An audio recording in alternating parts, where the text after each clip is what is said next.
Okay, good morning. It's a pleasure to have today here with us Evanthia Hatziminaoglou and family, somewhere in the Institute. Evanthia was postdoc here from 2003 to 2006, working in the Herschel Spire project, and also was involved in one of the first Spitzer surveys, Spire. She did the PhD in Toulouse. The first postdoc was not here, was at ISO. And after finishing the postdoc here, she went to ISO to work in the virtual observatory first, and in the last few years has been working in the ALMA Regional Center, who is the coordinator center of all the regional centers in Europe. So they have a very hard work to help ALMA users. So apart from her talk, she was telling me that the talk is going to be relatively short, but we have more time for questions, and you have also time to talk to her about ALMA if you want, if you are interested. Evanthia's work has been mainly on AGN, and AGN, as you know, emit strongly in the mid-infrared, and both Spitzer and Herschel have been crucial in understanding AGN. And she's going to tell about the relationship between star formation and AGN activity in AGN. Okay, thank you. Thank you, Ismael. Is connected? Yes.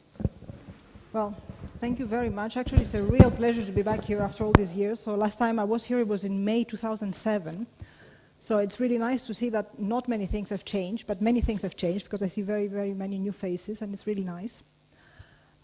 So when I thought of giving a talk here, what I wanted to talk about was sort of AGN and Starburst. So AGN in Starburst, or Starburst in AGN, or the AGN-Starburst connection. I didn't quite know how to put it, but what I really want to discuss is whether there is a causal relation between AGN and star formation, and in the sense that whether there is a sort of a coevolution scenario that can bind the two, and if AGN actually affect the star formation in the host galaxies where they live.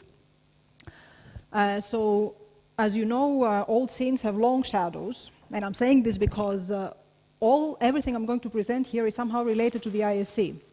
So this work was done with, parts of this work with Jacopo Fritz, whom some of you may remember. He was here as a PhD student when I was here as a postdoc. Antonio Hernán Caballero, who was actually Ismael's student at the time, and with whom I still collaborate, and he's now a postdoc in Madrid. Anna Feltre, who was my previous PhD student, whom I met via Jacopo, with whom she did her master thesis. And Kate Pitchford, which is my current PhD student, who is also co-supervised by Duncan Farah, who is a collaborator of Ismael and myself, and I met him while I was here. And the Hermes Consortium, which is the Herschel Multi-Tiered Extragalactic Survey, which is a consortium in which I got involved again while I was here. So all this is related to the ISC somehow. Also, as Ismael said, this is going to be a very short talk because I'm on holidays officially, and also I don't want to bore you. So I hope you relax and enjoy. Now, before I start, I want to see your opinion. So what do you think? How many of you think that there is actually causality in the two effects? Okay. How many of you think that there is none? Okay. And how many think that, yeah, maybe? Sitting on the fence, huh? Okay, good. Okay, well, let's see if you change your mind by the end of the talk. So, I'm sure you have all read Hare's Fibers, Crime and Evidence from some guy called Douglas Diedrich from the FBI. And since you've read this book, I'm sure, you all know that when you look for evidence, you have to prioritize your evidence. First, you go for the big things, and then you have to go for the trace evidence, the small things. So we're going to start from the very big things and see where we go. So first, really big thing is the M-sigma relation. So this relation tells you that the velocity dispersion of the stars in the bulge of a galaxy correlate with the black hole mass in the center of this galaxy. This relation is known to hold in the local universe. You can see it there. It's quite tight. There are, however, a few caveats. One of them is that the black hole mass estimation is very difficult, so sometimes you have more than an order of magnitude of error bar on it. The other thing is that it holds for the local universe, but nobody's really convinced that it holds for higher redshift. So it may or may not hold, we don't know, and also it's very difficult to determine the mass of the black hole the further away you go. Now, even if this relation is true, it's considered as a sort of an indirect proof of AGN regulating the star formation in the galaxy. However, this is only a circumstantial evidence, I would say, because, okay, two things correlate, but not quite sure where this comes from. Another big piece of evidence is the fact that both the star formation rate history in the universe and the black hole accretion rate in the universe have a more or less similar curve, like many other things in the universe. And they also peak at more or less the same redshift, between 2 and 3, which is, again, where everything peaks in the universe. So there is this correlation, again, between these two quantities. However, as you know, there are many correlations that are, spurious to say the least. For example, the suicides by hanging, strangulation, and suffocation correlate very, very highly, if you see here, a very significant correlation, with the amount of money the US spends in space and science and technology. So, they correlate, but not sure there's causality there either. So, correlation is a good indicator, but it's not a proof. So again, circumstantial evidence. Now, AGN quenching star formation is very, very crucial for theory. So if you ask any person that does cosmological simulations, they will tell you that they need AGN to quench star formation in the galaxies, otherwise they will become too massive. It's needed, yes, but this is just theory, and not sure that this can even be called an evidence. So, yeah. But there is something that we could actually consider as our first piece of direct evidence, and this is outflows.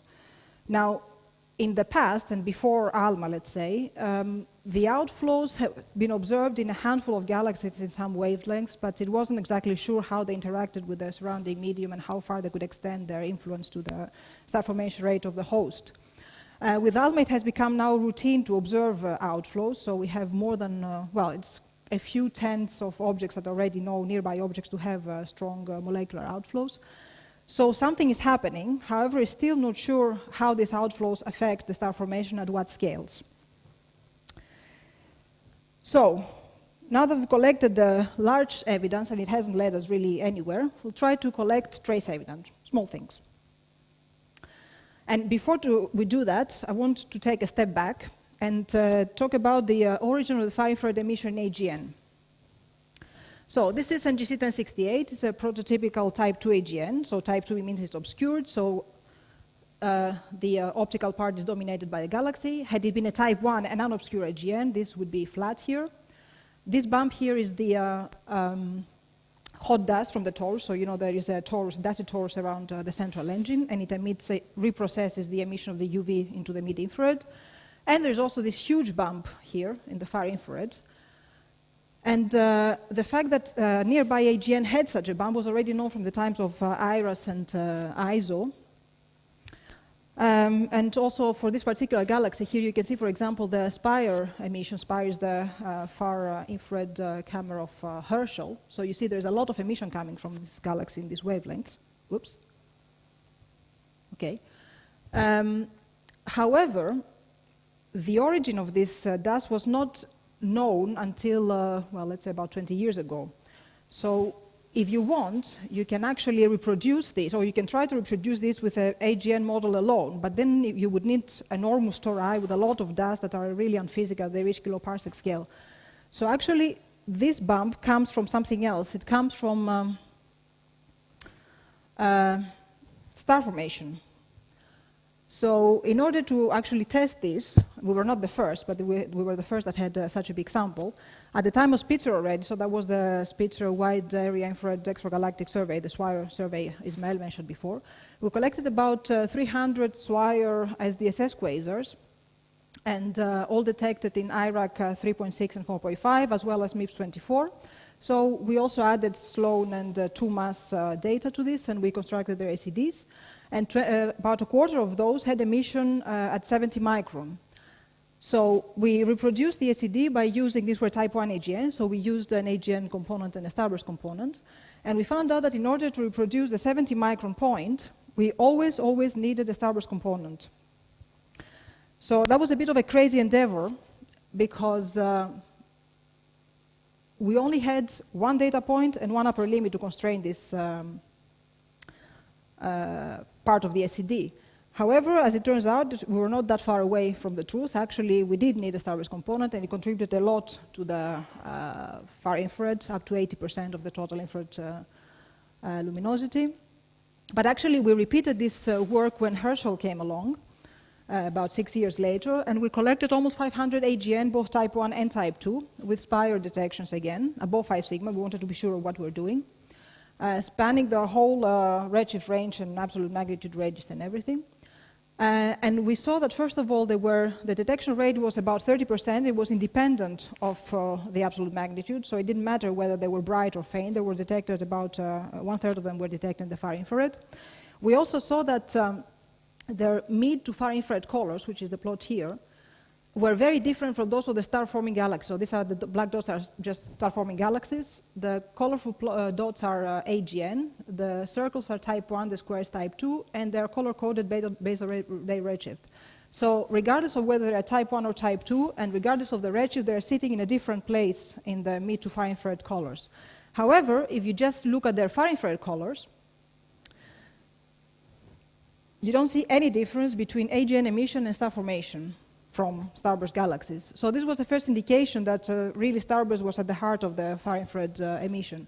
Also, we did again the same ACD fitting thingy, and we again found out that we needed always a starburst component to reproduce this, this part of the ACD. And from now on, whenever I refer to star formation rates, I'm going to use a spiral fluxes to infer this. So from the infrared luminosity, we derive the star formation rate based on the Kennicut relation. So let's see what Herschel has shown us regarding star formation rates in the host of AGN. Already from the very early stages, from the science demonstration phase, the group of MPE showed that using a small field, that was, I think, Goods, one of the Goods fields, I can't remember which one, they showed that for a large range of AGN luminosity, so for the fainter than 10 to the 44 arc per second, there was no correlation between star formation rate and the AGN luminosity. However, at the very bright end, so somewhere here, things started correlating. And they interpreted this like as an evolutionary connection, possibly by emerging at the high luminosity end. And then they refrained from saying that there is no connection, but if there is one, it might be on shorter spatial or temporal scales. So still this study was inconclusive until, okay, I have a problem. Can I use my PowerPoint? Because this, yes. Sorry about that. So there are things plotted on top of one another, I'm afraid. So how do I do that? There you go, you wanted a long talk. You got it. A ver, este. El primero.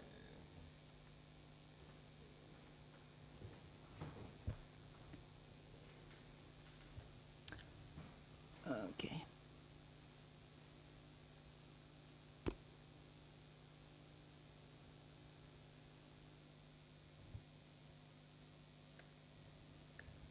Okay, so first study inconclusive.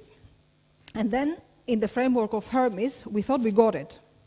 So in 2012, in the Page et al. Paper, Nature paper, where both Ismail and I and a lot of other people are on, we collected all the X-ray emitting AGN in the CDF North, so a small field, and checked how their detections by Spire compared to their AGN luminosities. And we saw that these very, very bright ones were not detected by Spire. When this is translated into star formation rates, this meant that there was a very big drop at luminosities higher to the 10 to the 44 arc per second. So very, very bright quasars were not detected by Spire, and this meant that the AGN drives powerful outflows that expels the gas and stops the star formation in the galaxy, and that's it. Proof. Not so fast. Only 2 months later, Harrison et al. From the group of Durham, they came out, and they did exactly the same study. So this is their result from the CDF Northfield. The green points are the Page et al., the black ones are their own, pretty similar. But then they added Cosmos and CDF South, so many more objects, and they figured out that actually this was all a fluke. So as you see here, for the other two fields, the star formation is increasing with AGN luminosity. There's no sign of quenching, no sign of turning down, no sign of anything. And they attributed the result of the Page et al. Paper to either low number statistics or cosmic variance, possibly both, actually. So, where do we stand? Well, this is exactly what I want to address now, and this is a work we're carrying out recently with Kate Pitchford and Duncan, Anna, and a number of other people are involved in this. So we used Hermes data, so not only the large Hermes fields, which are, it's shown here, yes, the usual suspects like Lockman, XMM-LSS, and extended growth tree, Boots, etc. But we also took the data from two surveys that are associated with Hermes, Hersch and Helm, so everything Herschel, something, something, always. So these are large surveys, and we totally cover about 280 square degrees. And we selected these fields because, of course, they are very big. There is a huge overlap with Sloan, as well as with other mid-infrared, near-infrared surveys. They also have WISE coverage, etc. So we have a lot of data for these objects, and we can actually construct very nice SEDs, as you will see. So we went and took all the Sloan quasars in all these huge fields, and we tried to see which one of those were individually detected, not stacking, only individually detected by Spire at 250 micron at least. So we went for 3 sigma detections. Now we feel more comfortable with Spire fluxes. We know that 3 sigma are quite reliable. And so we gathered a bit more than 500 objects with individual detections. It's important that I stress that it's individually detected. And this is the largest sample ever. So this comes with a small caveat. This is that we put together 2 Sloan data releases, DR7 and DR10. The selection criteria are somewhat different.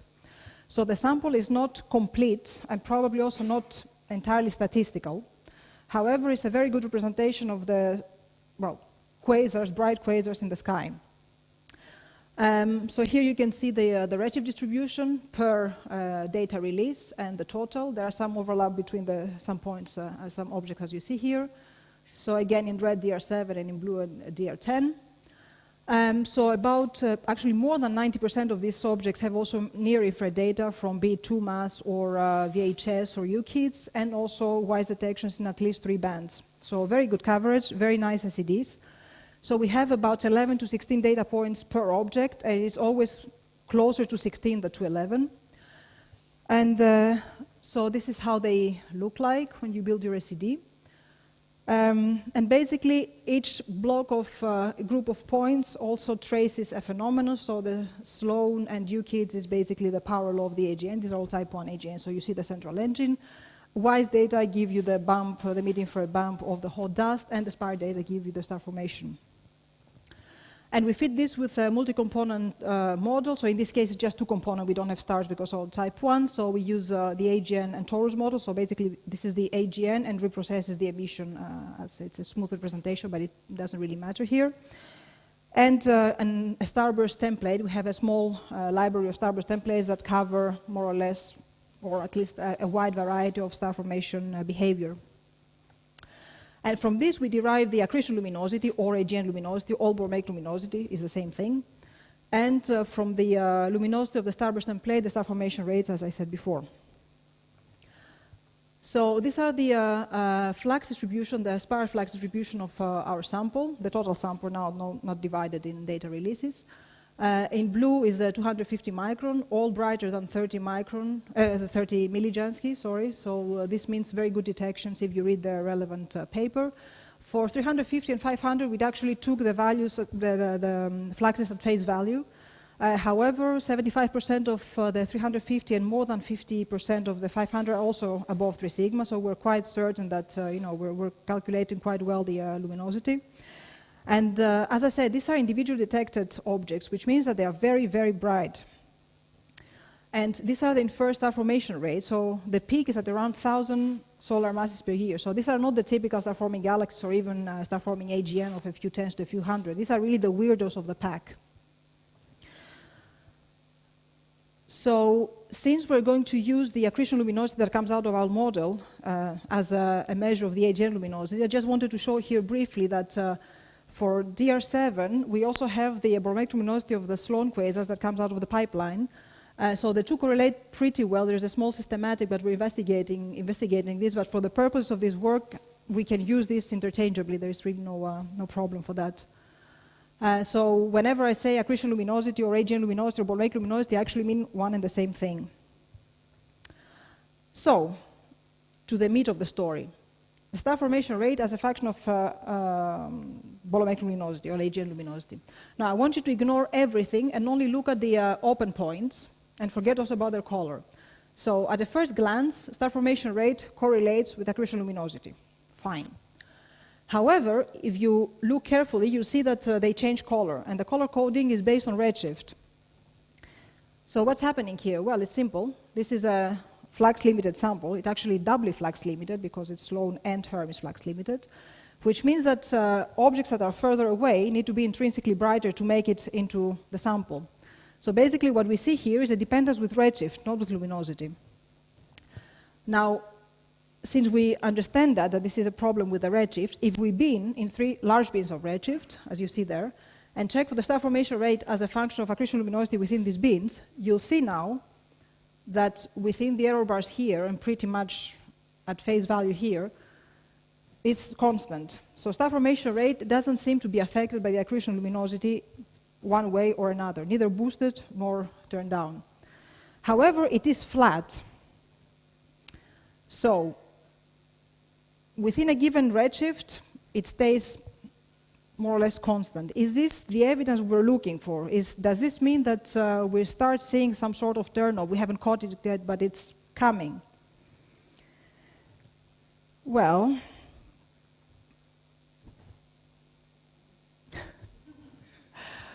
not so fast. So the flattening of star formation rates has already been observed, actually quite recently, in submillimeter galaxies, where there were no AGN, to our knowledge there, at very high star formation rates. And this is attributed to actually large-scale momentum-driven winds from the star formation itself. So it's actually star formation regulating itself. Now, such events are typical of ULIRGs, so ultraluminous infrared galaxies with luminosities above 10 to the 12 solar luminosities. Let's have a look at our sample. So these are the infrared luminosities.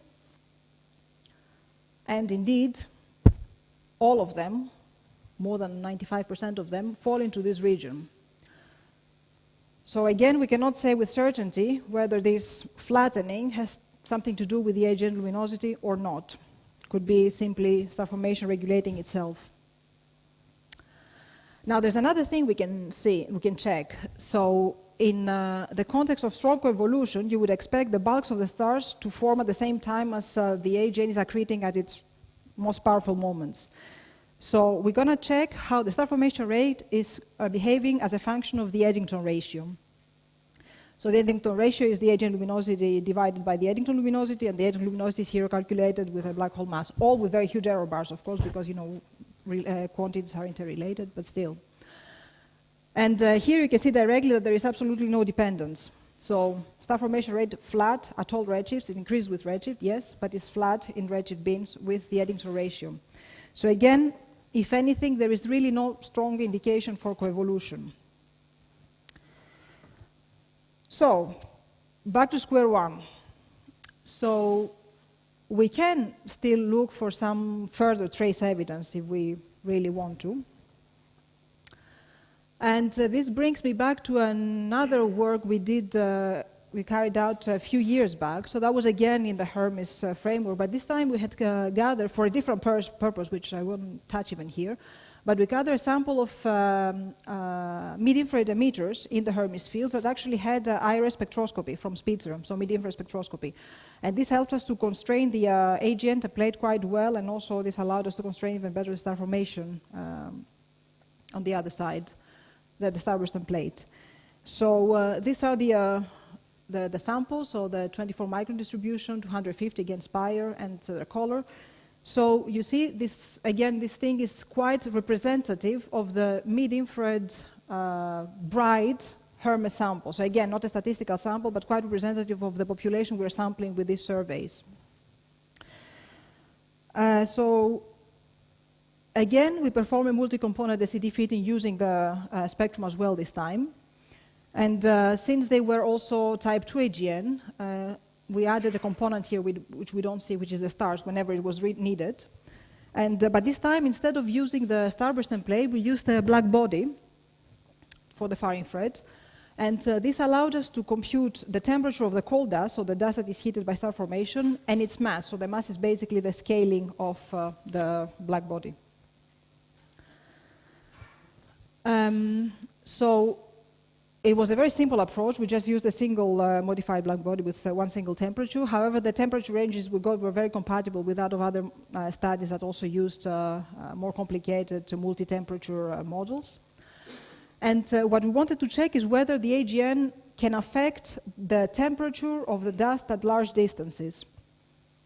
So here you see the temperature of the cold dust as a function of accretion luminosity. The circles are AGN-dominated objects based on some criteria, quite robust, trust me.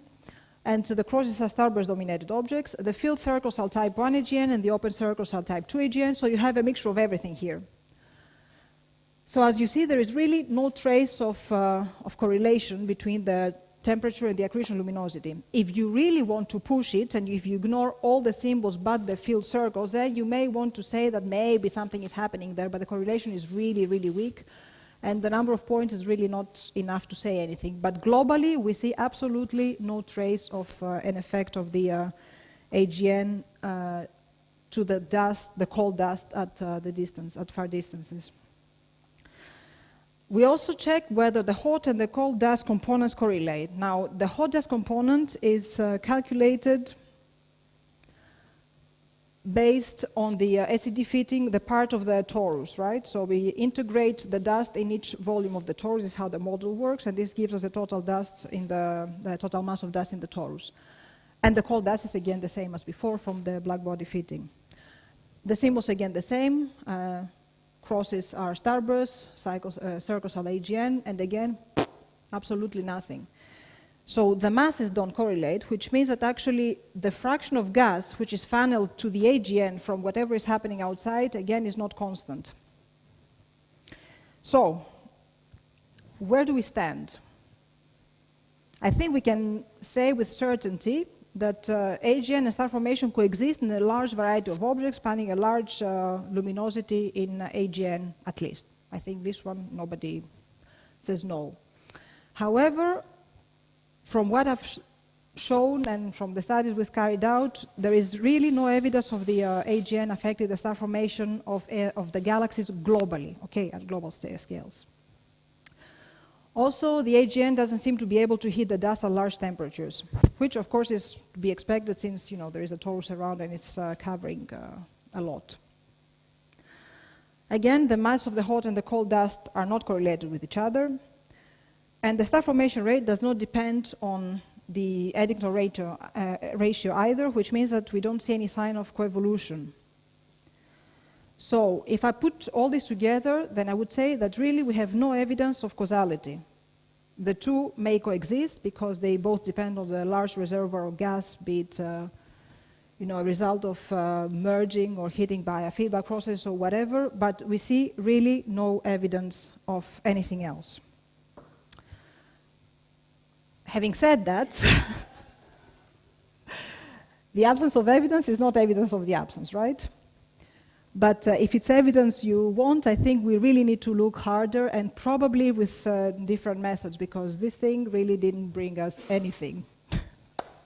So I'll stop here and start my holidays now. Thank you.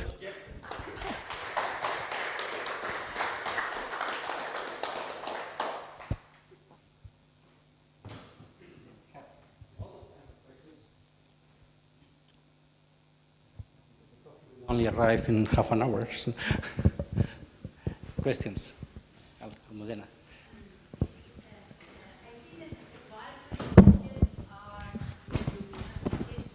Sorry. I see that the bulk of your objects are with luminosities above 10 to the 44. So, and I always found this 10 to the 44 a key or a tricky number for one reason, because I study very carefully low redshift AGNs, very low redshift, with high angular resolution, and then I can separate very carefully what is the star formation contribution, what is the AGN contribution.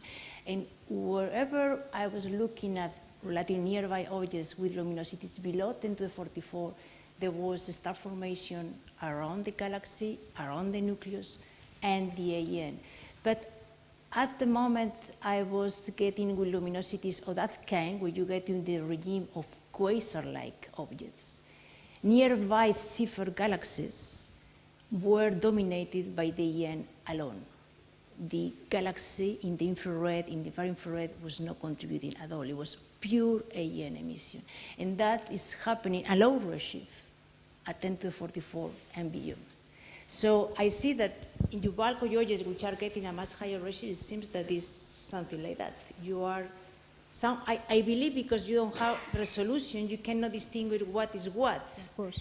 But it looks to me that if that trend continues, maybe what you are seeing at much higher redshift, and considering the range of luminosities is just dominated by the AGN emission.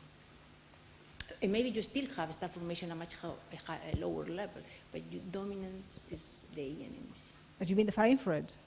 The far infrared, indeed, it shows a key, tricky distribution, but what I wanted to say is that beyond 10 to the 44, the sources seems to be dominated by the AGN emission.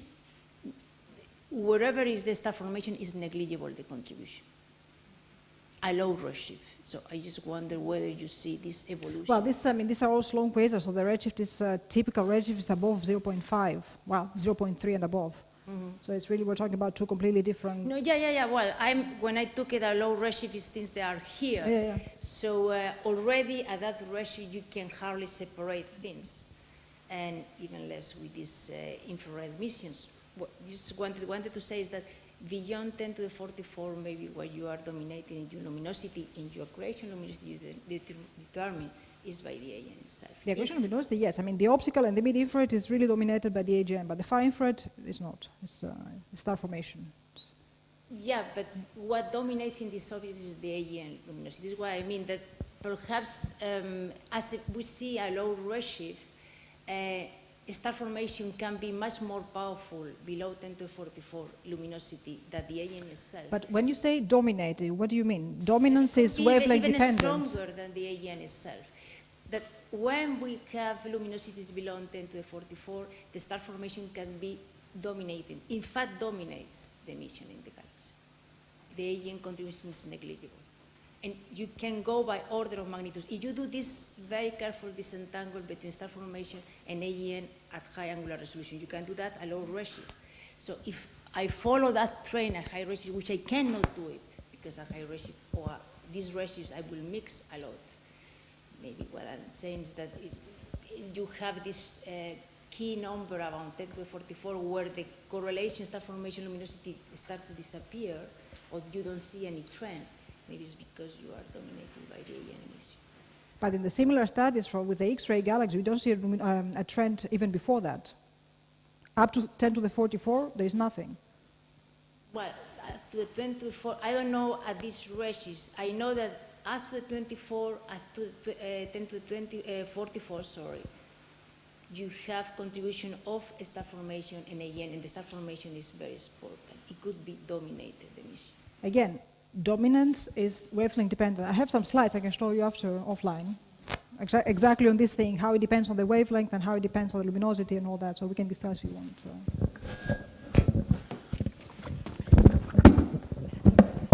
So when you mention the outflows, which I find very interesting, so it looks to me, from what we have seen in the literature, that we are not finding the massive and powerful outflows that we were, or the theories were expecting to find, right? Well, actually, we do. There are some outflows that are really, really massive. So there is a paper by Combs et al., I think 2014, with ALMA data, which is, they're very powerful. The thing is, there are all these models so there are some models that actually predict that if you have massive outflows, you will expel the gas, fine.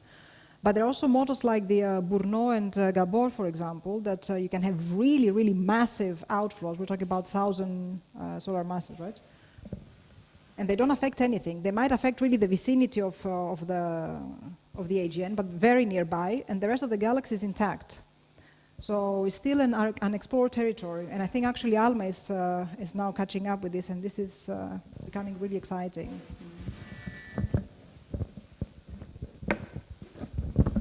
Any more questions? Just because you mentioned it, how ALMA will help in this find evidence, no? One word, resolution. Any other questions? So let me try to understand. You think then that using AGN in cosmological models to quench star formation is wrong, or we don't know yet? As we say in Greek, don't put words in my mouth. But, well, I think we don't know yet how to do that. And also it depends, so this is why I kept saying globally, okay? Mm-hmm. And on the galaxy as a whole, we don't see any effect. I don't know what's happening in the vicinity. In the vicinity, for sure, something must be happening, okay? So if you have objects that they have like Almudena was saying, the circumnuclear star formation and this and that, then possibly the AGN has an effect there, it has to have. But I personally don't believe that an AGN can switch off the star formation in galaxy scale. Yeah.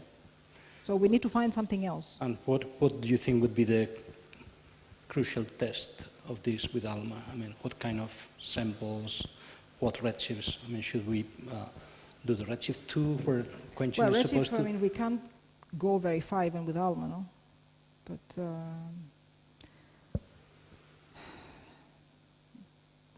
I would say we have to start from nearby meaning like 0.2, redshift of 0.2. You have to have control samples, you have to have an AGN sample where with no recently observed outflows and whatever, and somehow be able to trace the star formation history of these objects and see how they vary. The problem with ALMA is that it's not a survey instrument, right? Mm-hmm. So this will require a lot of time. Yep. And constructing complete and statistical samples is going to be quite difficult even with ALMA. Yep. Okay, any more questions? We let Evanthia go on holidays now. Okay, if you have any other questions or related with this or related with ALMA, see you at coffee in the cafeteria, no? Yes. Okay. Okay, thanks again. Well, thank you very much.